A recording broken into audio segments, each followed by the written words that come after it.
Balancing itself cautiously on the freshly painted wall, it pressed its paws steadily, avoiding the nails. The barbed wire that kept intruders away had recently been removed due to the whitewashing, which allowed Seth to take this uncommon yet easy route to his favorite recreational place. A dry summer breeze glid across his fur, light enough to not break his concentration, as if even a storm would. Sev was, of course, a black belt and a yogi in meditation. His accolades, the black belt, a headband, and photos of his glorious past hung on the branch tied to his treehouse to show for the same. Calm as an investor who lost all his money during a pandemic, and excited as an introvert for a lockdown, he made his way through the narrow wall. It only had space for two of his limbs, one behind the other. Like a snail going home after a marathon, he moved slowly, ever so slowly, having one eye on the roof, just as Arjun did on the fish. It was slant, laid out with red bricks, dust glistening as the sun was almost done for the day. It was a Sunday, and Sev was following his ritual, just as they had done since years. On Sundays, they met on Pan's terrace to watch the sunset and talk about their week. Audacious about his unusual path to glory sundown, Seth could hardly control his amusement. He remembered his meditative days to calm himself and marched on, as a tortoise. Building up his chi after getting past the swing, he calculated his leap to the shed. The shed then had a slant slope around the back that led to the attic, which in turn led to the gateway of the terrace.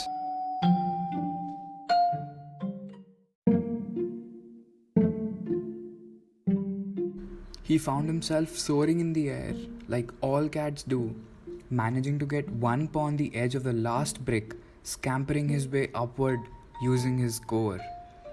His screech woke up Miss Pan. The nervous middle-aged widow came hurriedly with a broomstick, chanting, "Who's there?"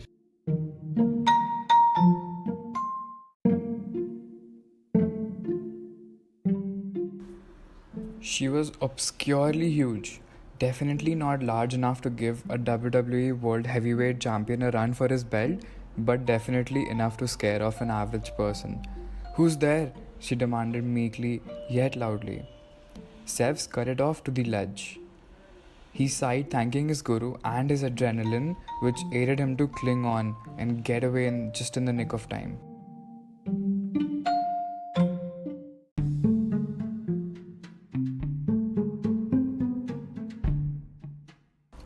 Miss Pan scanned around the porch just like a jealous girlfriend would when she goes to a party with her boyfriend, feeling suspicious even though there's nothing there. "I'm sure it's just one of those pesky little creatures, and one of these days I'm gonna catch him and I'm gonna show him who's boss," she said sternly. Muttering under her breath, she retreated back to her scrumptious Indonesian roast that awaited her. The shed Sev had climbed onto was attached to the first floor's window, which was attached to another narrow passage, which was just as narrow as the boundary wall. Continuing ahead, he tried to get a squint of the clouds in the general west direction. He stumbled onto a mud pot that tumbled over and fell beside the plant pots that were placed on the corner of the boundary wall.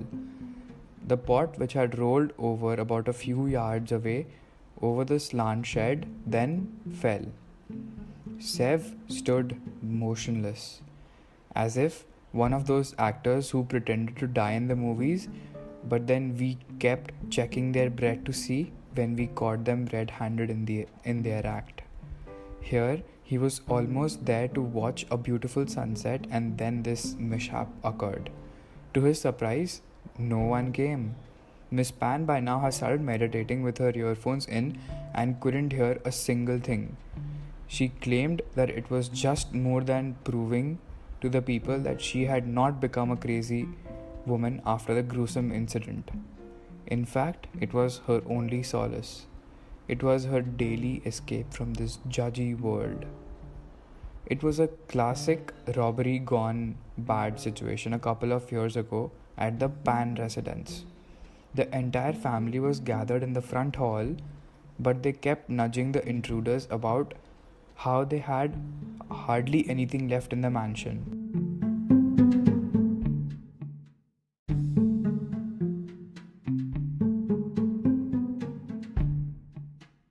Overcome with the agitation in the truth of the sentence, one of them obliterated almost all the Pan family as if a demon had possessed him. The pregnant Miss Pan was away for a vacation with her school friends for a weekend. When she found out, she got deranged, insisting for it to be a practical joke the entire journey home, her companions would say later. She returned by the earliest possible morning flight, and it was a cold winter day, with the sun rays glistening through the windows of the sitting room where the cold bodies were situated. She returned home to find her family's lifeless souls resting in the sitting room. Her husband, son, dog, and the helper all were lying on a bed of ice in a transparent casket, the priest sitting next to them chanting prayers. Her knees caved in and she collapsed on the ground beside them.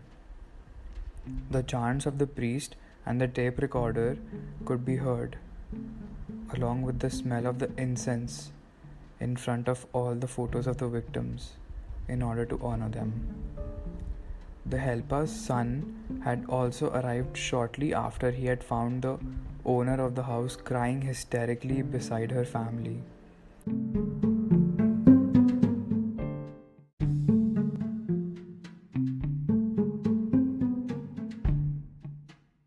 He emerged cautiously out of the kitchen door that creaked. She heard that and clumsily got up and hastily ran to him, begging him to wake his mum up from the restful slumber, thinking that maybe if she did, the others would too. The priest was now silent, trying to console her, holding her, being there for her, but she just kept wailing. Eventually, the boy moved back to his native village, and Miss Pan was left alone in the huge house, which is why people gossiped about how she had lost it. She had a miscarriage, removing the only one good thing that her life had. Neighbors overheard her having conversations with her family, visualizing them, having meals with them, and nursing her young. Who knows, maybe she did go mental. Meanwhile, Sev reached the attic and the phoenix, his friend, was awaiting his arrival, prepping through the crystal door that led to the unknown. The boys bickered about how the house was made, the terrace having no other entrance except the one from the attic, which apparently after dark became very sinister. One day, Sev had stayed late after the sunset when he heard a statue of a young girl holding a pen in her hand fall from the antique cupboard. After that incident, neither of them took a risk by staying there after dark.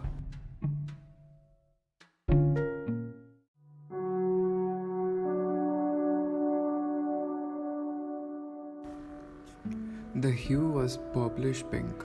The time was 6:30 p.m. and a flock of birds occasionally flew east. They could smell the dust in the room. No human had come up to the second floor in years. Mr. Pan loved sunsets. He described them as a beautiful ending to the day. The bliss, the tranquility, to him was serene. He grew up in a village watching sunsets every day from the nearby hill, awing at how every single day had a different way of ending. Miss Pan just couldn't stand sunsets anymore because of how much it reminded her of him. Meditation had really brought upon her peace and acceptance. Somehow, Feeling reinstated recently, she gathered up the courage to intently look at the sky from the patio. The pink color seemed to explode in the sky. With great arduous difficulty, mentally and physically, she carried herself to the top of the house. To her bewilderment, she saw a cat and a phoenix in a trance state looking at the sky. She looked where they were looking, her first sunset in years. She let go of all her senses almost as a respect for how magnificent the phenomenon was. She approached, whispering, "How spectacular!" "Yeah," came a dreamy unison. It hit them in a second, just like the rash ST bus driver rams into you at rush hour, and you realize it after a second. Their reaction was similar to that of the cartoons getting astonished.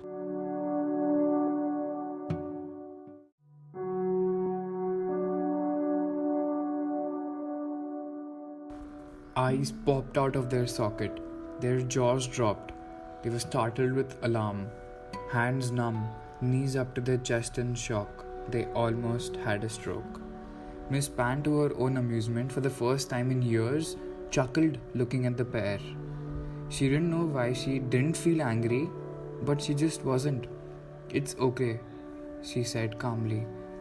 The sunset was pacifying. The boys were overcome with immense joy, but more relief than pleasant happiness. The trio sat together in silence. Miss Pan briefed them on the incident that had happened at the Pan residence a few years ago. Sev and Fox were filled with remorse and promised her to keep her company whenever she so desired.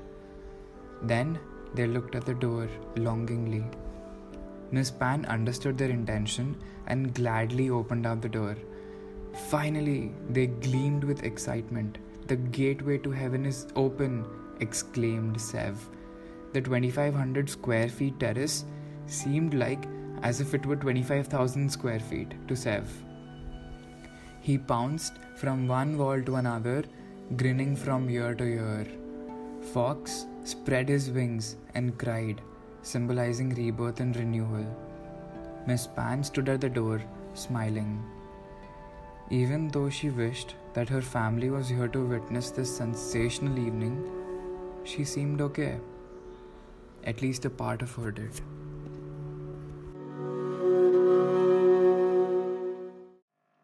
Hey guys, Manank here. I'm editing this afterwards, so just wanted to do the outro real quick. Hope you guys enjoyed the video. Please keep following and subscribing for more. Please share it with your friends. And do let me know if you would like to hear a particular topic from my end. And keep spreading love. Stay safe, take care, and I'll see you in the next one.